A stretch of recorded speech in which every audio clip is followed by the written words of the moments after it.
السلام علیکم ورحمۃ اللہ وبرکاتہ نحمده ونصلي على رسوله الكريم اما بعد فاعوذ باللہ من الشیطان الرجیم بسم اللہ الرحمن الرحیم قل ان کنتم تحبون اللہ فاتبعونی یحببکم اللہ صدق اللہ العظیم۔ اس آیت میں اللہ رب العزت نے آپ صلی اللہ علیہ وسلم کو مخاطب کر کے فرمایا کہ آپ میرے بندوں سے کہہ دیجئے جو اللہ سے محبت کرتے ہیں فاتبعونی، وہ میری اتباع کر لیں، یحببکم اللہ، اللہ رب العزت ان سے محبت کریں گے۔ اس آیت سے ہمیں یہ بات سمجھ آئی کہ ہر وہ کام جو آپ صلی اللہ علیہ وسلم کے طریقے کے مطابق ہوگا وہی کامیابی کا ضامن ہے اور وہی اصل عبادت ہے۔ بہت سی خواتین پوچھتی ہیں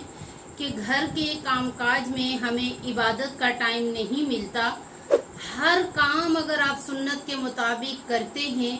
حتیٰ کہ کھانا بھی اگر سنت کے مطابق کھایا جائے تو اس کے کھانے پر بھی آپ کو عبادت کا ثواب ملتا ہے۔ اسی طرح اولاد کی پرورش کرنا بھی اجر و ثواب کا باعث ہے اگر انہیں دین کے لیے تیار کیا جائے۔ یاد رکھیں، دنیا میں جس طرح سے پاکستان کی کرنسی پاکستان میں چلے گی، یہاں پہ ریال یا ڈالر نہیں چلیں گے جب تک آپ اسے پاکستانی کرنسی میں کنورٹ نہیں کر لیتے، اگرچہ ان کی اپنے ملک میں کتنی اہمیت کیوں نہ ہو، ہمارا پاکستانی روپیہ کتنا ہی کم کیوں نہ ہو، لیکن چلے گا یہاں پہ پاکستانی کرنسی ہی۔